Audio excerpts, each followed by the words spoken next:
কারণ পরীক্ষার সময় পাসের চিন্তা চেয়ে ফেলের চিন্তা বেশি থাকে।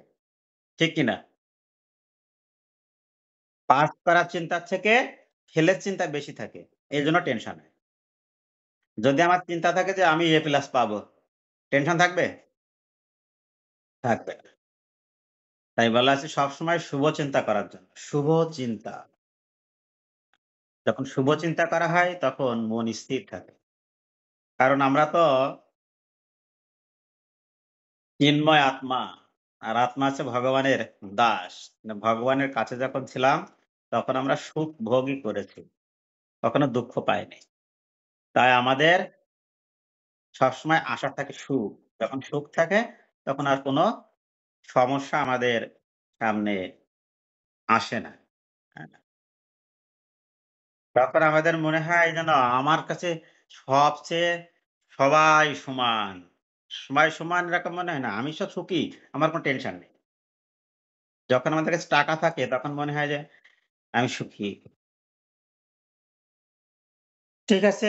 এইভাবে আমরা যদি কৃষ্ণ ভাবনামৃতকে যদি গ্রহণ করতে পারি, যে আমি ভগবানের চরণ পাই আর না পাই, আমার কাজ হচ্ছে ভগবানের সেবা করা। হ্যাঁ? আমি ভক্ত হতে পারলাম কি না পারলাম এটা বিষয় না। আমার ভ আমার হচ্ছে ভগবানের সেবা করা হচ্ছে মূল উদ্দেশ্য, আমি সেবা করব। এতে আমার লাভ হয় বা ক্ষতি হয় সেটা হোক। এটা হচ্ছে বিষয়। যখন আমরা লাভ ক্ষতি চিন্তা না করি, তখন আমাদের দুশ্চিন্তা আসে না। ঠিক কিনা? আমরা চলে যাব ৩৯ নং শ্লোকে। এষা তে অভিহিতা সাংখ্যে বুদ্ধির্যোগ তু ইমাম শৃণু এষা তে অভিহিতা সাংখ্যে বুদ্ধি যোগে তু ইমাম শৃণু।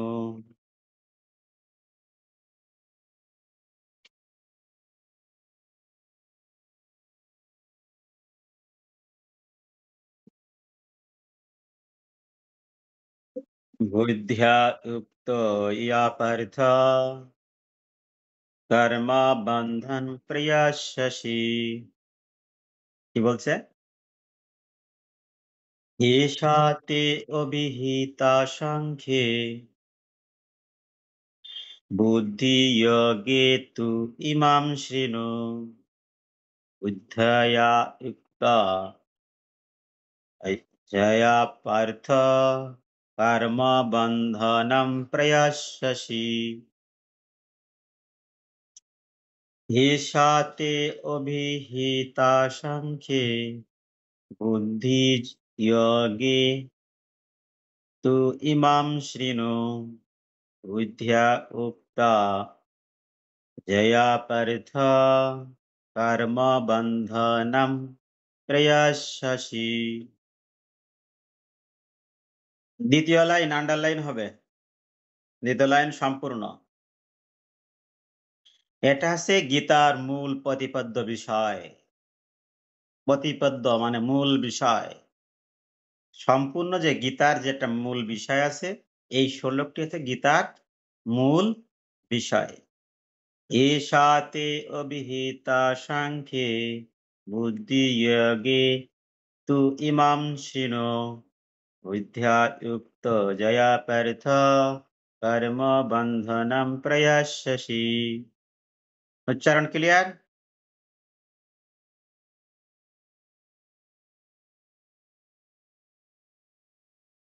শ্যামবাল্লা মাতাজি ক্লিয়ার?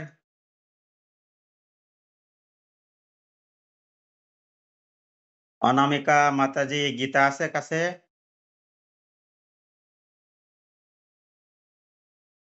হরে কৃষ্ণ। সীতাশ্রী মাতাজি গীতা আছে সাথে পাশে সামনে? আমরা পড়ছি ২য় অধ্যায় ৩৯ নম্বর শ্লোক। হরি বল। এটা হচ্ছে গীতার মূল প্রতিপাদ্য বিষয়। উচ্চারণ ক্লিয়ার সবার?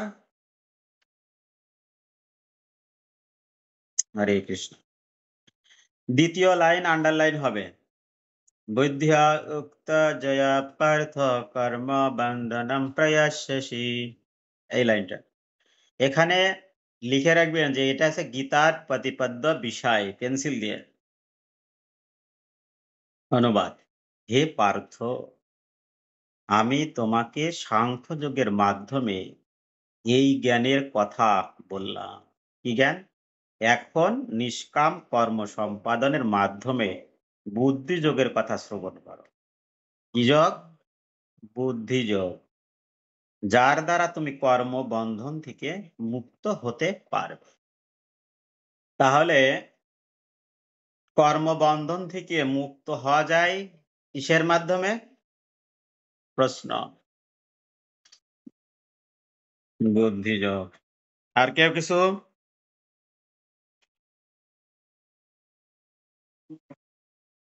হরি বল।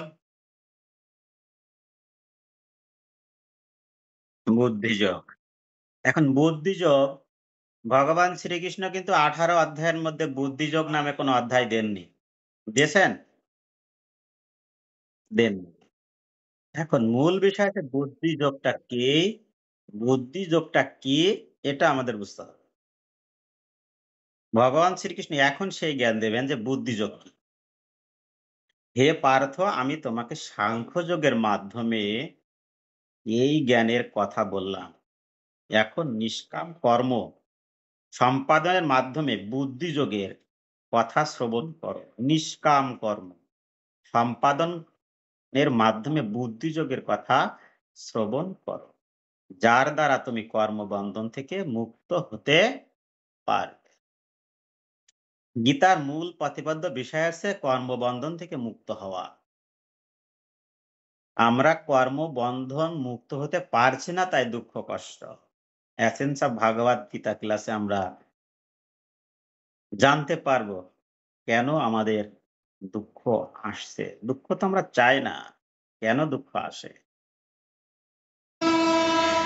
এখান থেকে আর গীতার এই ২য় অধ্যায়ের এই শ্লোক থেকে আমরা বুঝতে পারবো কর্মবন্ধনের জন্যই আমাদের এত। আর কর্মবন্ধন কিভাবে ছিন্ন করা যায়, ভগবান শ্রীকৃষ্ণ এই শ্লোকে সেই শিক্ষা দেবেন যে কিভাবে আমরা কর্মবন্ধনকে মুক্ত হতে পারি। আর কর্মবন্ধন থেকে মুক্ত হতে পারলেই পাপ পুণ্য থাকে না। হুম? তখন আর লাভ আর ক্ষতি এই ২ টা একটাও থাকে না। তাই আমাদের কর্মবন্ধন থেকে মুক্ত হতে হবে কিসের মাধ্যমে? বুদ্ধিযোগের মাধ্যমে। এই কথা এখন আমরা শ্রবণ করব। একজন তাৎপর্য পড়বেন?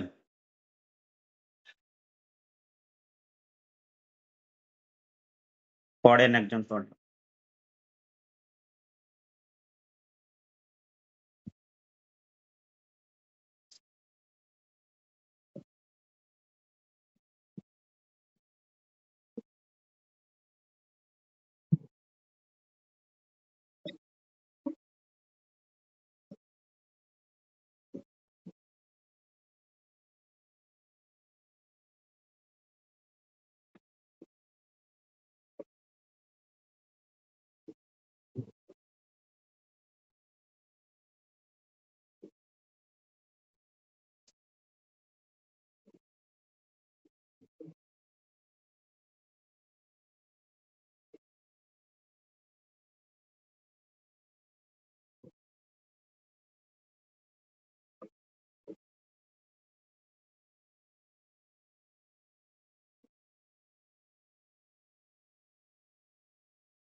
এই পর্যন্ত?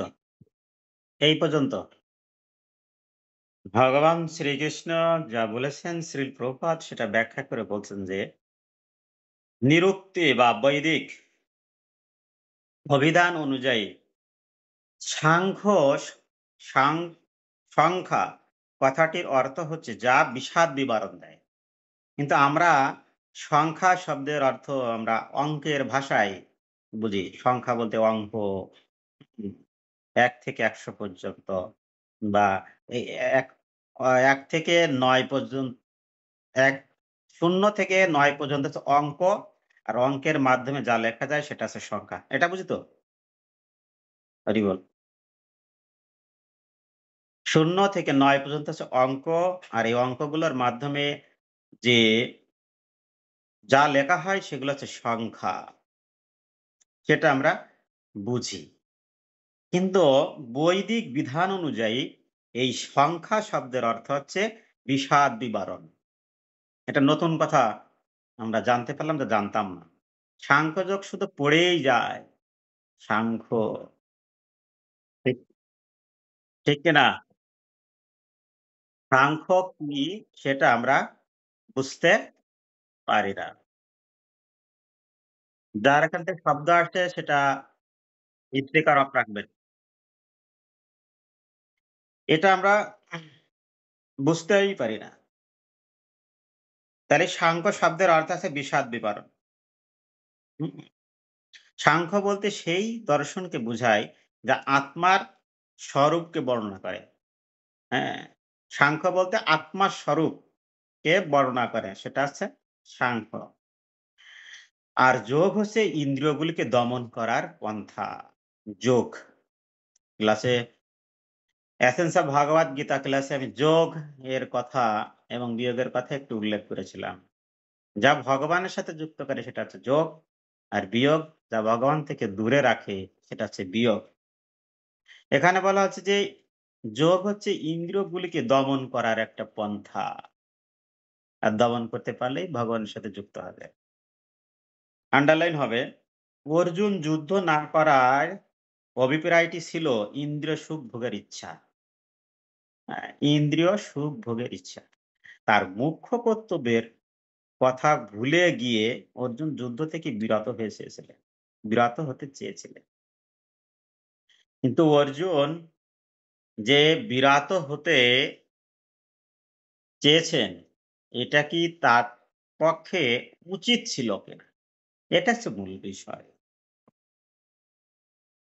তো এখানে বলছে যে, কারণ তিনি মনে করেছিলেন আত্মীয়-স্বজনদের হত্যা না করে এবং ধৃতরাষ্ট্রের পুত্রদের জ্ঞাতি-ভ্রাতাদের জয় করে রাজ্যসুখ ভোগ করার থেকে অহিংসার পথ অবলম্বন করা অধিকতর ফলদায়ক বা সুখদায়ক হবে।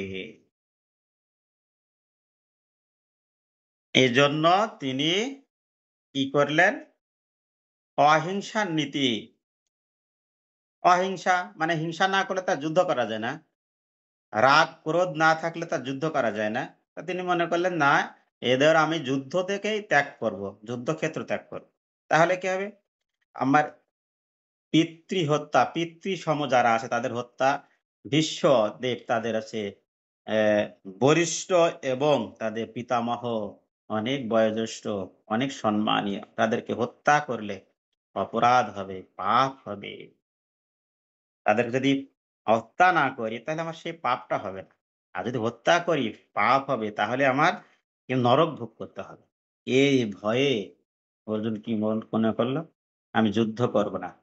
না করে কি করব? সন্ন্যাসী হব। বনে, বনে ঘুরে বেড়াবো, তপস্যা করব, ভিক্ষা করে জীবন ধারণ করব। অর্জুন এটা ভেবেছে। আমরা গত শ্লোকে জানতে পেরেছি যে একজন ক্ষত্রিয় সবসময় চায় সে যেন একটা ধর্মযুদ্ধ করতে পারে। তো অর্জুন না চাইতেই তার ধর্মযুদ্ধ উপস্থিত হয়েছে। এটা তো অর্জুনের সৌভাগ্য। কিন্তু অর্জুন সেটা চাইছেন না। তিনি চেয়েছেন যে ভিক্ষা করে জীবন ধারণ করবেন। এখানে উভয় ক্ষেত্রেই মূল উদ্দেশ্যটি ছিল ইন্দ্রিয় সুখ ভোগের ইচ্ছা। অর্জুনের যুদ্ধ না করা থেকে ইন্দ্রিয় সুখ ভোগের ইচ্ছা পর্যন্ত আন্ডারলাইন করবেন। অত্যন্ত গুরুত্বপূর্ণ পয়েন্ট। ইন্দ্রিয় সুখ ভোগের ইচ্ছা। অর্জুন মনে করল যে আমি যদি যুদ্ধে জয় করি আর আমার পিতা সম যে ভীষ্মদেব যা আমার জ্ঞাতি যারা আছে এরা যদি মৃত্যুবরণ করে, আমি কাদের নিয়ে সুখ ভোগ করব? সুখ তো আনন্দতে একা, একা ভোগ করা যায় না। তা আমার আত্মীয়স্বজনও যদি মারা যায়, তা আমি সুখ ভোগ কিভাবে করব? একটা জিনিস আমাদের মাথায় রাখতে সুখটা কি? আমরা যখন একটা নতুন শাড়ি পরি বা কাপড় পরিধান করি, আমরা কিন্তু অন্যকে দেখানোর জন্য। নিজে কয়বার দেখি আমার কাপড় বা শাড়ি বা গেঞ্জি আমরা যেটা পরি, এটা কি আমি কয়বার দেখি আর আমাকে কতজন দেখে? হরিবল! আমরা যেটা জয়লাভ করি অন্যকে দেখানোর জন্য। ঠিক কিনা?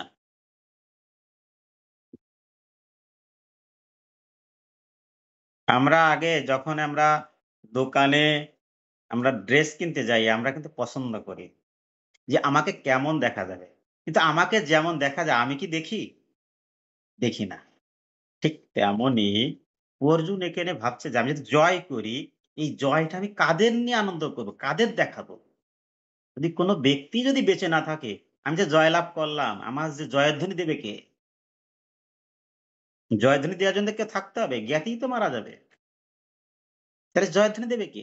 তাহলে অর্জুন কি চিন্তা করছে? তার জয়টা অন্য কাউকে দেখানোর জন্য।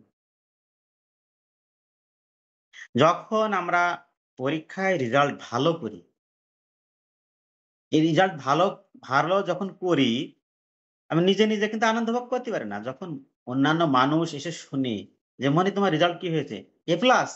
তখন আ তাকে খুব ভালো বলে। তখন তার মনে ভালো লাগে। এরা সুখ ভোগ হয়। এর আগে না কিন্তু। যদি কেউ এ প্লাস পেলাম, গোল্ডেন পেলাম, কিন্তু কেউ যদি এসে না বলে যে, "মনি এটা খুব ভালো হয়েছে" বা তোমার যদি ছবি না তুলে নিয়ে যায়, তোমাকে যদি কেউ দেখতে না আসে, হ্যাঁ? তখন কিন্তু নিজের কাছে খারাপ লাগে। ফেল করা যা এই পাস করা ওই একই। এই যে মূল্যায়ন করছে, যে সম্মান করছে, এটার জন্যই আমরা সুখ অনুভূত হয় বা আনন্দ অনুভূত হয়। সঠিক কিনা?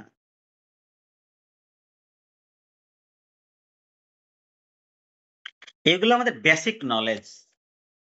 কখন আমাদের আনন্দ হয়, কখন সুখ হচ্ছে, কখন দুঃখ হচ্ছে। এটা হচ্ছে মনের একটা অবস্থান মাত্র। তারপর বলা হচ্ছে যে, তাদের পরাজিত করে রাজ্য সুখ ভোগ করা এবং আত্মীয়স্বজনদের জীবিত দেখে তাদের সান্নিধ্যে সুখ লাভ করা। উভয়ের ক্ষেত্রে তার জ্ঞান ও কর্তব্যবোধ বিসর্জন দিয়ে তর্পণই হচ্ছে মুখ্য উদ্দেশ্য ছিল। কিন্তু অর্জুন এখানে কি বলছে? এই জয় পরাজয় জয়ের কথা তিনি ভেবেছেন যে যুদ্ধে যদি জয়লাভ করে কাকে দেখাবো? তাতে জয় করার কোন প্রয়োজন নেই। আমার আত্মীয়স্বজন ওরাই ভোগ করুক। তাহলে আমার কি হচ্ছে? আমি বনে চলে যাই, ভিক্ষা করে জীবন কাটাই। কিন্তু এতে কি ধর্ম সংস্থাপন হচ্ছে? প্রশ্ন। এতে কি ধর্ম রক্ষা হচ্ছে? বা ধর্ম কি হচ্ছে? হচ্ছে না। কিন্তু ভগবান শ্রীকৃষ্ণের উদ্দেশ্য কি ছিল? ধর্মকে স্থাপন করা। আর অর্জুন সে ধর্মকে স্থাপন করার জন্য অসুরদের মারতে হবে। কিন্তু অর্জুন তা করতে চাচ্ছে না। আর অর্জুনের কি উচিত ছিল? অর্জুন ক্ষত্রিয়। তার ধর্মকে প্রতিষ্ঠা করার জন্য যুদ্ধ করা। ক্ষত্রিয়ের কাজ আছে ধর্মকে রক্ষার জন্য যুদ্ধ করা। আর সে অর্জুন কি করছে? যুদ্ধই করতে চাচ্ছে না।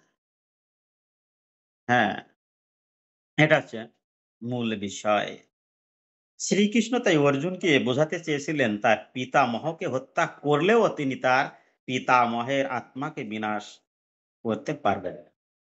তার দেহের মৃত্যু হয় কিন্তু আত্মার মৃত্যু হয় না। ভগবান শ্রীকৃষ্ণ এটা অর্জুনকে বোঝাতে চেয়েছিলেন। আর বোঝাচ্ছেন। আমরা চলে যাই, আরেকজন পড়বেন। প্রতিটি জীব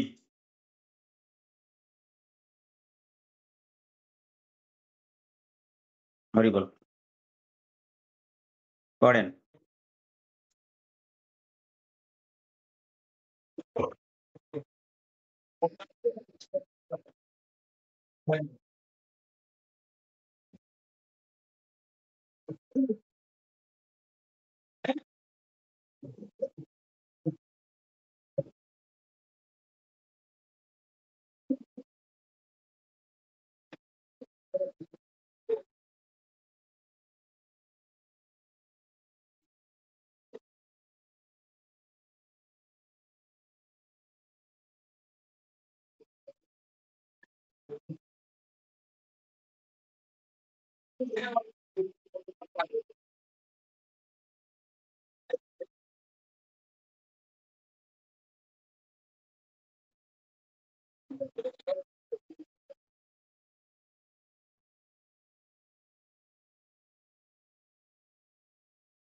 আন্ডারলাইন হবে। যারা প্রীতিপূর্বক সর্বদা ভগবৎ সেবায় নিয়োজিত, কেবল তাদেরই তিনি প্রেম ভক্তি শুদ্ধ জ্ঞান প্রদান করেন।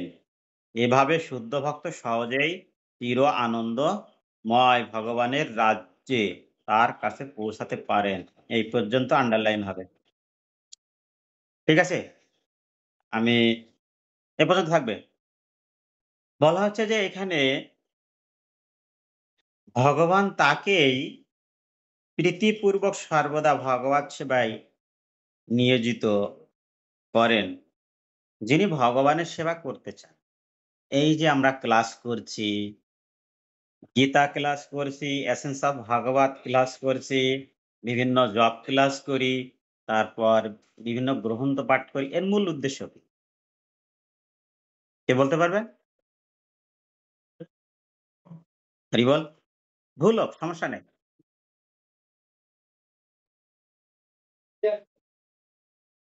ভগবানের সন্তুষ্টি, ভগবানের সেবা।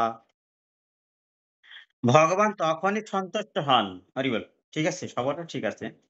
ভগবান তখনই সন্তুষ্ট হন যখন সেবার দ্বারাই ভগবান সন্তুষ্ট হন। এছাড়া অন্য কিছু নয়।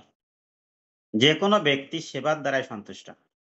তা মুখ্য উদ্দেশ্য সেবা, ভগবানের সেবা। এখন যদি আমরা যদি ভগবানের সেবা বাদ দিয়ে জপ করি, এটা কি ঠিক আছে?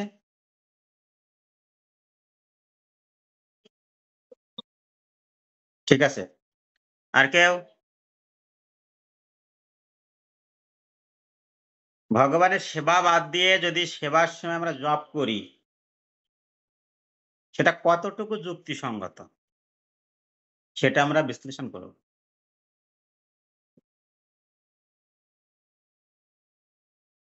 হরি বল। হ্যাঁ।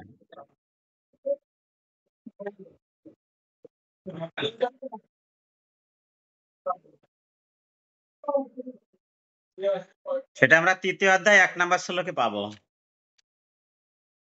ভগবান শ্রীকৃষ্ণ, এবার আমি বলি, শ্রীল প্রভুপাদ বলেছেন ১৬ মালা জপ করতে।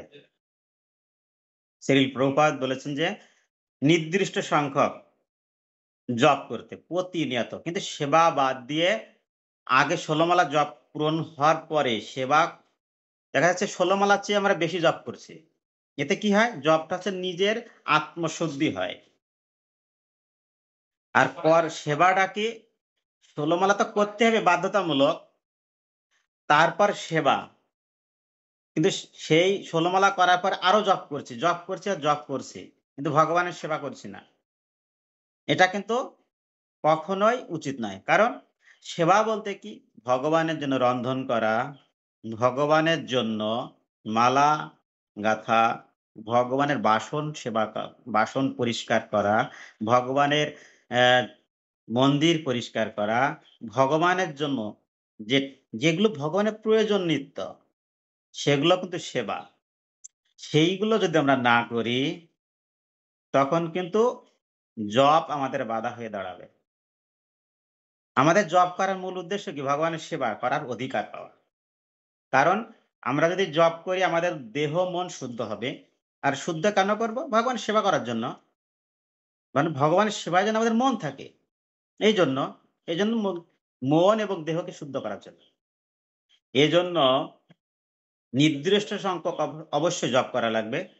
যদি আমাদের সেবা করার পরেও যদি সময় থাকে, তাহলে আমি বেশি জপ করতে পারি। কিন্তু সেবা অবশ্যই বাধ্যতামূলক।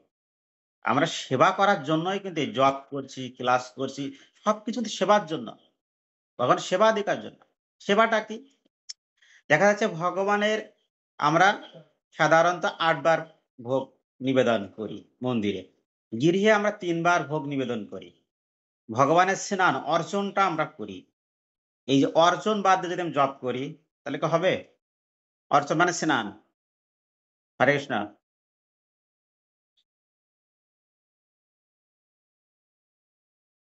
আমরা যদি স্নান না করে যদি আমরা জপ করি হবে? হবে না। তো ভগবানকে স্নান করানো লাগবে না? প্রতিনিয়ত, প্রতিদিন করা লাগবে। নিত্য কর্ম।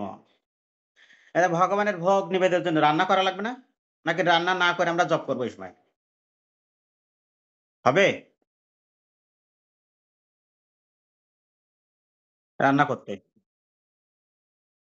হরি বল। তাহলে কি এই যে রান্না, ভগবানের জন্য রান্না, ভগবানের অর্চনা এগুলো নিত্য কর্ম। এগুলো করা বাধ্যতামূলক। ঠিক যেমন জপ বাধ্যতামূলক ১৬ মালা। ১৬ মালা বেশি তখন করব যখন সেবা করার পরেও সময় থাকবে। কিন্তু দেখা যাচ্ছে আমার সেবা শেষ হচ্ছে না, আমরা জপ করে যাচ্ছি। এটা ঠিক নয়। আমি কি বোঝাতে পেরেছি? প্রশ্ন? হ্যাঁ, হরি বল।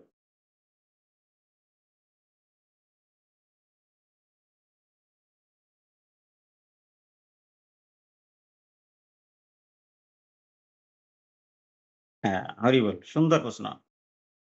প্রশ্নটা হচ্ছে এরকম উত্তর যে আমি যেহেতু স্টুডেন্ট, হরি বল। আমি যেহেতু স্টুডেন্ট, যারা আমরা প্রসাদ পাই তাদের তো রান্না করাই লাগে। আর যারা আমরা একটু দূরে আছি, তাদের জন্য সেবা হচ্ছে জপ। আর যখন মন্দিরে আসবো, তখন কিন্তু জপ নয়। যখন মন্দিরে আসবো, তখন ভগবানের সেবায় যুক্ত হওয়া। কেমন? মন্দির মার্জন, ভগবানের মালা তৈরি করা, ভগবানের বাসন পরিষ্কার করা, এগুলো কিন্তু সেবা। তখন আমার এই সেবা আমাকে গ্রহণ করতেই হবে। ঠিক আছে? হ্যাঁ। আর জপ নির্দিষ্ট সংখ্যা নিতে হবে।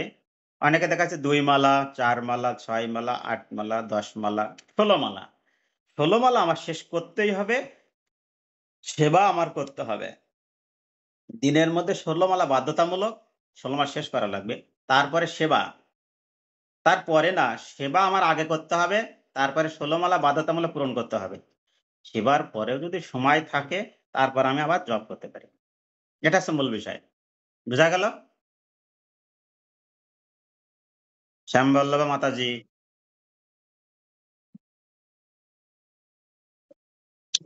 দেখেন, আমরা যদি সকালে ভগবানের জন্য রান্না করব, তখন যদি জপ করি, তখন কি হচ্ছে? তাহলে সেবাটা আগে। টাইম টু টাইম সেবা। জব কিন্তু আমি পরে করতে পারছি। সকালে না করে কিন্তু বিকালে করতে পারছি। কিন্তু সেবা, ভগবানের ভোগের রান্না কিন্তু আমি বিকালে করতে পারছি না। সকালেরটা বিকালে করতে পারছি না। তাহলে সেবা আগে। সেবা করার পরে জব করতে পূরণ করতে পারছি। এজন্য ভগবান সেবাটা টাইম টু টাইম। জপ হচ্ছে নিজের জন্য, সেবা হচ্ছে ভগবানের জন্য। তাহলে ভগবান আগে। আর জপ নিজের জন্য, নিজেকে শুদ্ধ করার জন্য। বিষয়টা ক্লিয়ার? হরে কৃষ্ণ। কার কোনো প্রশ্ন আছে? চলে যাব পরের পৃষ্ঠায়। এখানে এই শ্লোকে বুদ্ধিযোগ বলতে ভক্তিযোগকে বোঝানো হয়েছে। বুদ্ধিযোগ আর ভক্তিযোগের মধ্যে কোনো পার্থক্য নেই। এখন এই বুদ্ধিযোগটা কি? সেটা হচ্ছে বিষয়। আমরা এখানে স্টুডেন্ট আছি অনেকে। কিন্তু আমরা ছাড়াও তো কলেজে আরো স্টুডেন্ট আছে, আছে না? নাকি আমরাই স্টুডেন্ট? হরে কৃষ্ণ। আছে। কিন্তু তারা কি এই গীতা পড়ছে?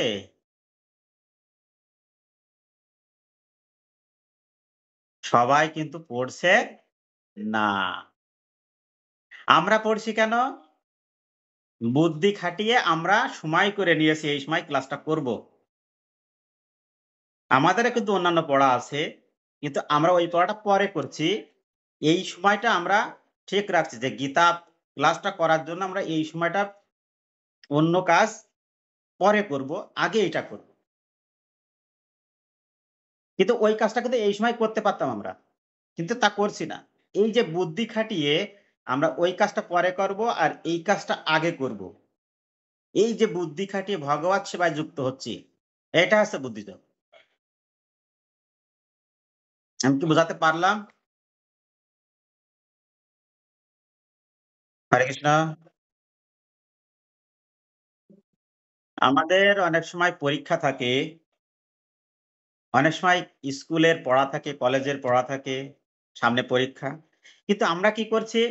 আচ্ছা ২ ঘন্টা তো আমার ওয়াচ টাইম যাবে। সেই ক্ষেত্রে আমি এই ২ ঘন্টা ক্লাসটা করে নিই।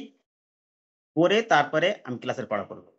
যে টাইমটা আমি ২ ঘন্টা আমি অবসর কাটাতাম, সেই ২ ঘন্টায় ক্লাসের পড়াটা করব। আর এখন আমি ক্লাসটা করে নেব। এই যে আমরা বুদ্ধি খাটাচ্ছি, এটা হচ্ছে বুদ্ধিযোগ। কি জন্য? যোগ তখন আছে আমি ভগবানের জন্য এই সময়টুকু দিচ্ছি। এজন্য ভগবানের সাথে যুক্ত হচ্ছে। আমি কি বোঝাতে পারছি অনামিকা মাতাজি?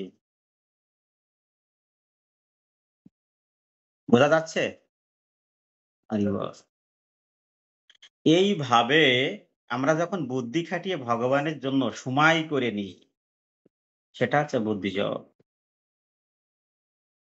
শুধু তাই নয়, আমরা যখন ভগবানের মালা গাঁথি, তখন আমরা বুদ্ধি খাটাই যে কিভাবে ভগবানকে এই মালা পরলে সুন্দর দেখা যাবে।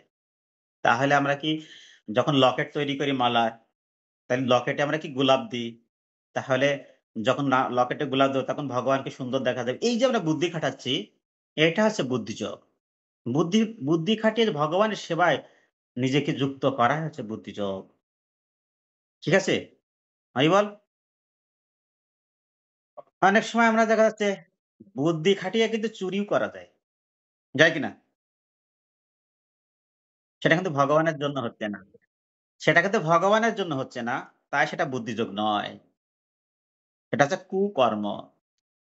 যখন ভগবানের জন্য হয় সেটা হচ্ছে বুদ্ধিযোগ বা ভক্তিযোগ।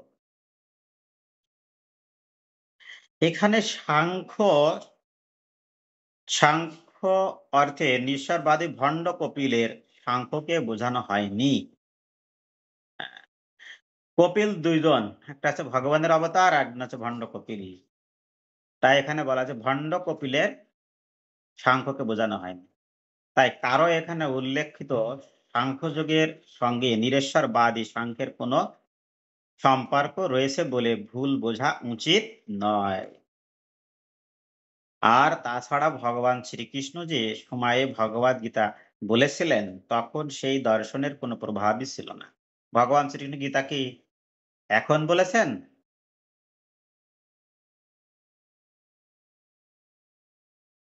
এটা ভগবান শ্রীকৃষ্ণ দ্বাপর যুগে বলেছেন।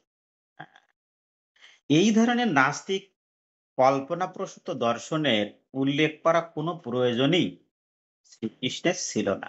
ভগবানের অবতার কপিল দেবের প্রকৃত সাংখ্য দর্শন ভগবদ গীতাতে ব্যাখ্যা করে গেছেন। কিন্তু এখানে আলোচিত বিষয়বস্তুর সঙ্গে তার কোনো যোগ নেই।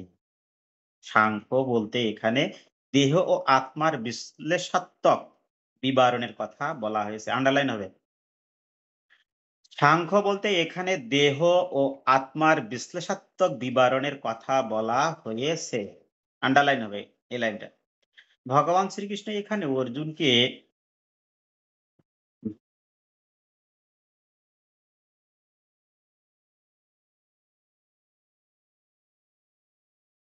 ভগবান শ্রীকৃষ্ণ আহ, এখানে অর্জুনকে আত্মার স্বরূপ সম্বন্ধে বিশ্লেষণ করে শোনালেন। তাতে তিনি বুদ্ধিযোগ ও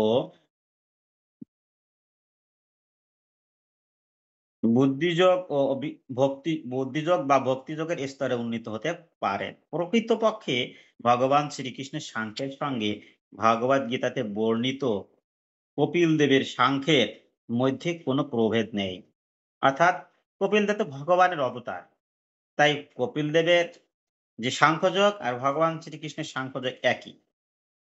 কিন্তু কপিল আরেকজন আছে, সে হচ্ছে ভণ্ড কপিল, যিনি ভগবত ভক্তির কোনো কথাই বলেননি। তিনি হচ্ছেন নিরেশ্বরবাদী। কারণ উভয় সংখ্যাই হচ্ছে ভক্তিযোগ। তাই ভগবান শ্রীকৃষ্ণ বলেছেন অল্প বুদ্ধি সম্পন্ন মানুষেরা কেবল সাংখ্য ও ভক্তিযোগকে ভিন্ন বলে মনে করে। যারা অল্প বুদ্ধি সম্পন্ন।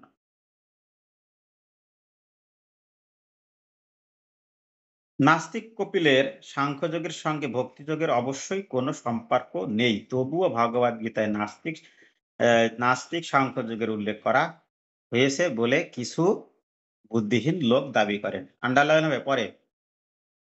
যেটা পড়বো এটা। বুদ্ধিযোগের অর্থ হচ্ছে কৃষ্ণ ভাবনাময় মগ্ন হয়ে পরম আনন্দে ও ভক্তি সহকারে ভগবানের সেবা করা।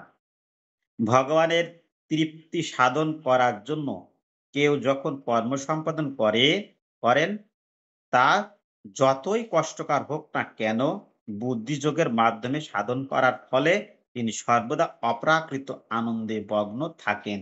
এটুক আন্ডারলাইন হবে। বুদ্ধিযোগের অর্থ হচ্ছে এই জায়গা থেকে অপ্রাকৃত আনন্দে মগ্ন থাকেন। এটা হচ্ছে আন্ডারলাইন হবে। আন্ডারলাইন মানে সবসময় মাথায় রাখতে হবে এটা। হ্যাঁ? ভগবানের কৃপার প্রভাবে এই ধরনের অপ্রাকৃত কার্যকলাপের ফলে স্বতঃস্ফূর্তভাবে অপ্রাকৃত অনুভূতির স্বাদ পাওয়া যায় এবং কোন রকম বাহ্যিক প্রচেষ্টা ছাড়াই হৃদয়ে দিব্য জ্ঞানের প্রকাশ হয় এবং এভাবে বিভিন্ন এভাবে তিনি মুক্তি লাভ করে পূর্ণতা প্রাপ্ত হন। কৃষ্ণ ভাবনাময় কর্ম ও সকাম কর্ম বিশেষ করে পারিবারিক ও জাগতিক সুখ লাভের উদ্দেশ্যে ইন্দ্রিয় তর্পণ এ দুটির মধ্যে যথেষ্ট প্রভেদ রয়েছে। তাই বুদ্ধিযোগ হচ্ছে অপ্রাকৃত গুণ সম্পন্ন কর্ম। লাস্টের লাইনটা, বুদ্ধিযোগ হচ্ছে অপ্রাকৃত গুণ সম্পন্ন কর্ম যা আমরা সম্পাদন করে থাকি। অপ্রাকৃত, প্রাকৃত আর অপ্রাকৃত। প্রাকৃত হচ্ছে জড়জাগতিক, আর অপ্রাকৃত হচ্ছে আধ্যাত্মিক আর চিন্ময়। বিষয়টি ক্লিয়ার? তাহলে হরি বল।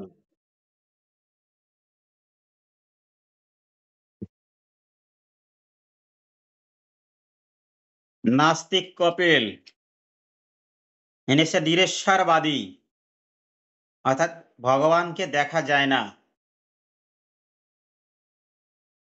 তাই শ্রীল প্রভুপাদ উনার ব্যাখ্যা বেশি দেননি।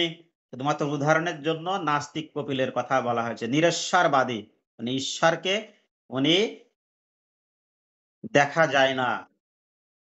ভগবান, ঠিক আছে, একটা বস্তুর মতো এরকম। তাই শ্রীল প্রভুপাদ অতটা উনার ব্যাখ্যা দেননি। তা আগামী ক্লাসে আমরা বলবো ওই বিষয়ে। ৪০ নম্বর শ্লোক আমাদের পাঠ করা হচ্ছে না, কারণ অত্যন্ত গুরুত্বপূর্ণ। ৩৯ এবং ৪০ অত্যন্ত গুরুত্বপূর্ণ। হুম, ৩৯ এবং ৪০ গীতার মূল বিষয়। এটা হচ্ছে অত্যন্ত গুরুত্বপূর্ণ শ্লোক। তাই আজকে ৪০ পড়া সম্ভব হবে না। কারো কোনো প্রশ্ন আছে?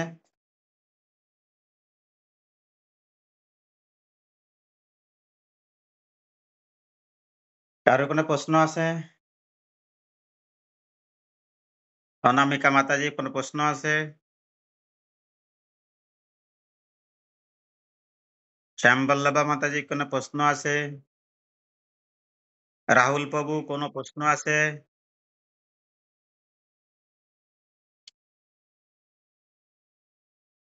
হরে কৃষ্ণ। দেখবেন যে গীতার সাথে এসেন্স অফ ভগবত গীতার অনেকটা মিল পাবো আমরা। যেমন সেখানে মানুষ এবং পশুর মধ্যে পার্থক্য আমরা জেনেছি অলরেডি। এখানে এক জায়গায় কিন্তু আমরা পেয়েছি যে মানুষ কিসে উন্নত, আমরা কিন্তু গত ক্লাস আমরা করেছি। সেদিক থেকে আমরা দেখতে পাই না যতক্ষণ না পর্যন্ত কোনো ব্যক্তি পরমার্থ অর্থাৎ পরম সত্যকে না জানতে চাইছে, তার হৃদয়ে যতক্ষণ পর্যন্ত এরকম প্রশ্ন জাগছে না যে পরম সত্যকে জানার যদি প্রশ্ন না জাগে, তখন সে উন্নত নয়, পশু সম। যখন সে জানতে চাইবে আমি কে? কোথা থেকে এলাম? কোথায় আমার যেতে হবে? আমার কি করা উচিত? ভগবান বলে কি কেউ আছে? ভগবান কে? তার সেবা কি করে করতে হয়? এটা আমার জানা প্রয়োজন।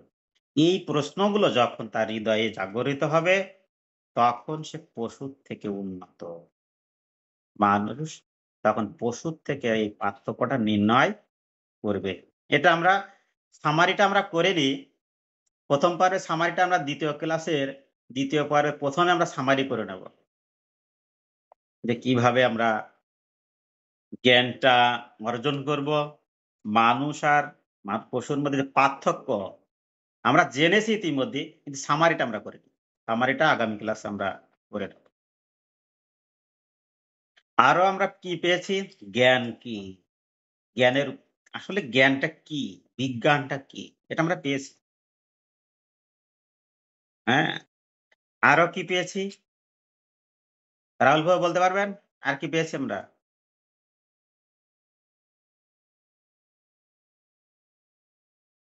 কেউ কি বলতে পারবেন? এখানে ২ জনই আছে কোর্স করার। রাহুল ভাই বলতে পারবেন না? লাস্টের প্রশ্ন কি ছিল আমাদের?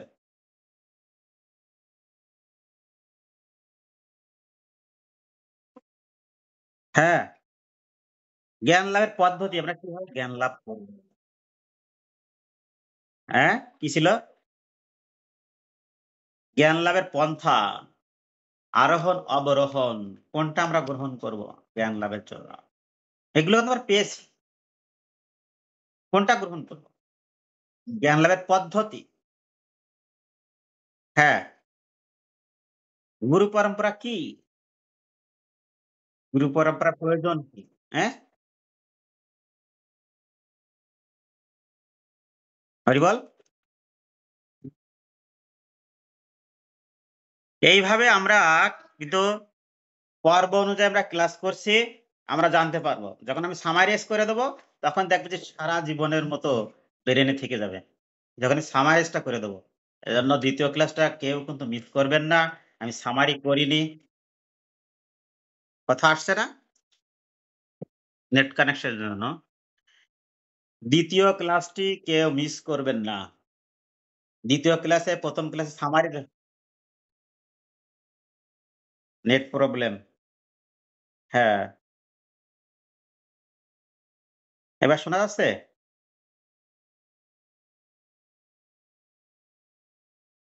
বলছি যে ২য় পর্বের ক্লাস কেউ ২য় পর্বের ক্লাস কেউ মিস করবেন না। ১ম পর্বের ক্লাসে সামারি করে দেব। সেই সামারি আপনাদের চিরজীবন মনে থাকবে। তা ঠিক আছে, আজকে আমাদের ক্লাস এই পর্যন্ত। তা সকলের চরণে আমার দণ্ডবাদ প্রণাম। বাঞ্ছা কল্পতরুভ্যশ্চ কৃপা সিন্ধুবেব চ পতিতানাং পাবনেভ্যো বৈষ্ণবেভ্যো নমো নমঃ। হরে কৃষ্ণ।